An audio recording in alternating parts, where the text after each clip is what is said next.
Hi dears, welcome back. ഞാനിന്നിവിടെ ഉണ്ടാക്കാൻ പോകുന്ന റെസിപ്പി ഒരു ഫ്രൂട്ട് കസ്റ്റർഡാണ് കേട്ടോ. ഫസ്റ്റ് നമുക്ക് കസ്റ്റർഡ് പൗഡർ ഒരു ബൗളിലേക്ക് ഇട്ട് കൊടുക്കാം. എന്നിട്ട് അതിലേക്ക് നമുക്ക് മിൽക്ക് ആഡ് ചെയ്ത് കൊടുക്കാം കേട്ടോ. ഞാനൊരു 20 ml മിൽക്കാണ് ആഡ് ചെയ്യുന്നത്. എന്നിട്ടത് കട്ടയൊന്നുമില്ലാതെ നന്നായിട്ട് മിക്സ് ചെയ്തെടുക്കാം. നന്നായിട്ട് മിക്സ് ചെയ്യണം കേട്ടോ, കട്ടയൊന്നും കെട്ടാൻ പാടില്ല. അപ്പോൾ നോർമൽ ടെമ്പറേച്ചറിൽ ഇരിക്കുന്നതായാലും ഫ്രിഡ്ജിലിരുന്ന മിൽക്കായാലും പ്രശ്നമില്ല. അത് നമുക്ക് ഒഴിച്ച് കട്ടയൊന്നും ഇല്ലാതെ മിക്സ് ചെയ്ത് വെച്ചതിന് ശേഷം നമുക്കൊരു പാനിൽ വെച്ചിട്ട് അതിലേക്ക് നമുക്ക് മിൽക്ക് ആഡ് ചെയ്ത് കൊടുക്കാം. മിൽക്ക് ആഡ് ചെയ്ത് കൊടുത്ത് മിൽക്ക് ഒന്ന് ബോയിലായി വരണം കേട്ടോ. അതിന് ശേഷം ഞാൻ ഇതിലേക്ക് ആഡ് ചെയ്യുന്നത് കണ്ടൻസ്ഡ് മിൽക്കാണ് കേട്ടോ. ഷുഗർ ആഡ് ചെയ്യുന്നില്ല, അതിന് പകരം കണ്ടൻസ്ഡ് മിൽക്കാണ് ആഡ് ചെയ്യുന്നത്.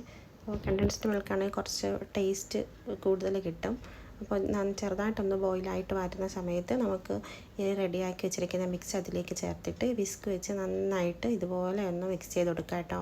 കൈ എടുക്കാനേ പാടില്ല, നന്നായിട്ട് മിക്സ് ചെയ്ത് കൊടുക്കുക. ഫ്ലെയിം ഒന്ന് നമുക്ക് ലോയിലോ മീഡിയത്തിലോ ഇട്ടിട്ട് വേണം ഇത് ചെയ്യാൻ വേണ്ടിയിട്ട്. പെട്ടെന്ന് കട്ട പിടിക്കാനുള്ള ചാൻസ് വളരെയധികം കൂടുതലാണ് കേട്ടോ ഈ കസ്റ്റാർഡ്. അപ്പോൾ നന്നായിട്ട് കൈ വെച്ചിട്ട് ഇങ്ങനെ മിക്സ് ചെയ്ത് കൊടുക്കണം കേട്ടോ.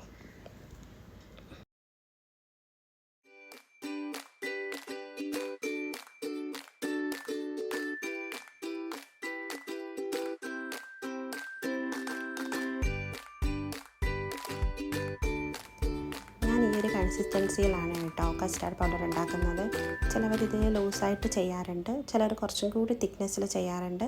ഞാൻ ഈ ഒരു തിക്കിലാണ് ചെയ്യുന്നത്. നമുക്ക് നെക്സ്റ്റായിട്ട് ഫ്രൂട്ട്സ് ഒന്ന് കട്ട് ചെയ്തെടുക്കാം കേട്ടോ. ഇപ്പോൾ ഞാനിവിടെ ആപ്പിൾ, ഒരു pomegranate, mango, guava, grapes, watermelon, banana ഇത്രയാണ് കേട്ടോ എടുത്തിരിക്കുന്നത്. അപ്പോൾ നമുക്കിതൊന്ന് കട്ട് ചെയ്യാം. അപ്പോൾ ഞാൻ വാട്ടർമെലൺ എടുത്ത് മാറ്റിയിട്ടുണ്ട് കേട്ടോ, വാട്ടർമെലൺ ഇടുന്നില്ല. പക്ഷേ കുട്ടികൾക്ക് ഭയങ്കര ഇഷ്ടമാണ് വാട്ടർമെലൺ. എനിക്ക് വലിയ താല്പര്യമില്ലാത്തതുകൊണ്ട് പിന്നെ ഞാനതങ്ങ് സ്കിപ്പ് ചെയ്തു. അപ്പോൾ ഇത്രയാണ് ഞാനിപ്പോൾ കട്ട് ചെയ്തെടുക്കുന്നത്. ആപ്പിളിൻ്റെ സ്കിന്നൊക്കെ പീൽ ചെയ്തെടുത്തിട്ടുണ്ട് കേട്ടോ. എന്നിട്ട് അതും ചെറിയ ചെറിയ പീസസ് ആയിട്ടാണ് ഞാൻ കട്ട് ചെയ്യുന്നത്. അതിന് ശേഷം നമുക്ക് നെക്സ്റ്റായിട്ട് മാംഗോ ആണ് കേട്ടോ. മാംഗോ അത്ര റൈപ്പായിട്ടുള്ള മാംഗോ അല്ല, കുറച്ച് റോ ആണ്. എങ്കിലും കുഴപ്പമില്ല, കസ്റ്റാർഡിൽ കിടക്കുമ്പോൾ ശരിയാവുമല്ലോ. പിന്നെ ഒരു പൊമിഗ്രാനറ്റ് ഇതുപോലെ ഞാൻ കട്ട് ചെയ്തിട്ട് ഇങ്ങനെയാണ് ഞാൻ പൊമിഗ്രാനറ്റ് എടുക്കുന്നത്. അതിൻ്റെ പൊമിഗ്രാനറ്റ് എടുത്ത് നമുക്ക് ഒരു ബൗളിലേക്ക് മാറ്റി വയ്ക്കാം.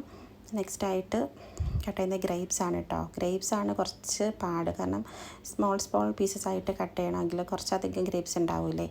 അപ്പോൾ അതേ ഉണ്ടായിരുന്നുള്ളൂ പാട്. അപ്പോൾ കട്ടിങ്ങൊക്കെ കഴിഞ്ഞു. നെക്സ്റ്റ് നമുക്ക് ഇത് റെഡിയാക്കേണ്ട ഇതെങ്ങനെയാണെന്ന് നോക്കാം. ഇപ്പോൾ ഇവിടെ ഇതെല്ലാം ഞാൻ കട്ട് ചെയ്തെടുത്തിട്ടുണ്ട്. ഇതിൻ്റെ കൂടെ തന്നെ ഞാൻ ഫ്രഷ് ക്രീം ആഡ് ചെയ്യുന്നുണ്ട്, പിന്നെ ഒരു വനില എസൻസ്, പിന്നെ ബേസിൽ സീഡും ആഡ് ചെയ്യുന്നുണ്ട് കേട്ടോ. അപ്പോൾ ഇതാണ്, പിന്നെ റൈസിൻസും ആഡ് ചെയ്യുന്നുണ്ട്. ഇപ്പോൾ കസ്റ്റാർഡ് പൗഡർ നന്നായിട്ട് തണുത്ത് വന്നിട്ടുണ്ട്. അപ്പോൾ കുറച്ച് കട്ടിയായിട്ടുണ്ട് കേട്ടോ. അത് കുഴപ്പമില്ല, തണുക്കുമ്പോൾ അങ്ങനെ തന്നെയാണ്. പക്ഷേ ഇതിപ്പോൾ നമ്മളിതൊക്കെ മിക്സ് ചെയ്തെടുക്കുമ്പോഴത്തേക്കും ശരിയാവും. അപ്പോൾ നമുക്കിതിലേക്ക് ഫ്രഷ് ക്രീം ആഡ് ചെയ്ത് കൊടുക്കാം കേട്ടോ. ഇവിടെ ഞാൻ അമരൻ്റെ ഫ്രഷ് ക്രീമാണ് എടുത്തിരിക്കുന്നത്. അപ്പോൾ നന്നായിട്ട് ഫ്രഷ് ക്രീം ആഡ് ചെയ്ത് കൊടുക്കാം.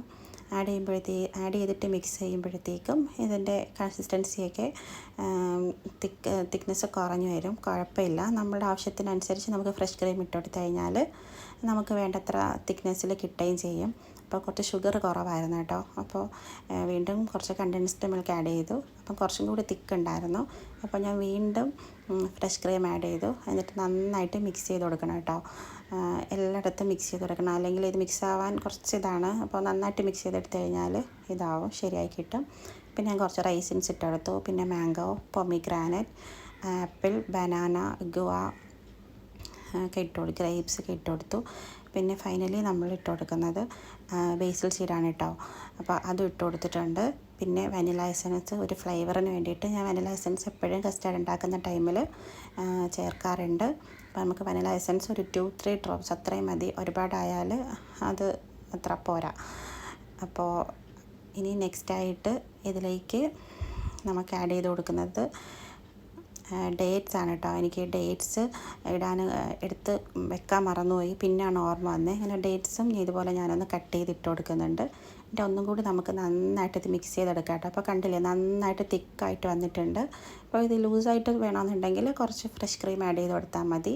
അതല്ല ഫസ്റ്റ് തന്നെ ഫ്രഷ് ക്രീം ഇല്ലാത്തവരാണെങ്കിൽ കുറച്ചും കൂടി ലൂസായിട്ട് കസ്റ്റാർഡ് മിക്സ് ഉണ്ടാക്കിയെടുത്താൽ മതി. അപ്പോൾ റെഡി ആയിട്ടുണ്ട്. ഇനി ഇത് നമുക്ക് ഒരു ഇപ്പം ഞാനിത് ചെയ്യുന്ന ഉച്ചയ്ക്കാണ് കേട്ടോ. ഒരു 12:30 ആ ഒരു ടൈമിനാണ് ഞാനിത് ഉണ്ടാക്കി വെക്കുന്നത്. അപ്പോൾ നോമ്പിന് വേണ്ടിയിട്ടാണ് ചെയ്യുന്നത്. അപ്പോൾ അത്രയും അവേഴ്സ് നമുക്ക് ഫ്രിഡ്ജിൽ വെക്കാൻ പറ്റും. അപ്പോൾ ഒരു ഓവനായിട്ടൊക്കെ ഇരുന്ന് കഴിഞ്ഞിട്ടുണ്ടെങ്കിൽ അടിപൊളി സെറ്റായിട്ട് നമുക്ക് കിട്ടാൻ ചാൻസ് ഉണ്ട്. അപ്പോൾ ഞാൻ ഇങ്ങനെയാണ്, ചിലവർ ഈ കസ്റ്റാർഡ് ഫ്രിഡ്ജിൽ വെച്ച് തണുപ്പിച്ചിട്ട് ഫ്രൂട്ട്സ് ഫ്രഷായിട്ട് ഇട്ടിട്ടാണ് കഴിക്കുന്നത്. ഞാൻ അങ്ങനെയല്ല, ഞാൻ ഇങ്ങനെയാണ് ചെയ്യുന്നത്. ഫ്രൂട്ട്സ് എല്ലാം ഇതേപോലെ മിക്സ് ചെയ്തിട്ട് ഫ്രിഡ്ജിൽ വെക്കുകയാണ് ചെയ്യുന്നത്. ഇനി നമുക്കിതൊരു ക്ലിങ് ഫിലിം യൂസ് ചെയ്ത് ഇതൊന്ന് കവർ ചെയ്ത് നന്നായിട്ട് വെക്കാം കേട്ടോ. അപ്പോൾ ഇത് കവർ ചെയ്തിട്ട് ഫ്രിഡ്ജിൽ ഒരു 6 മണിക്കൂറോളം വെക്കേണ്ടി വരും. അപ്പോൾ മാത്രമേ നന്നായിട്ട് സെറ്റായി കിട്ടത്തുള്ളൂ. ഇപ്പോൾ ഇത് ഞാനൊരു 12:30ക്കാണ് കേട്ടോ ഇത് പ്രിപ്പയർ ചെയ്ത് വെച്ചിരിക്കുന്നത്.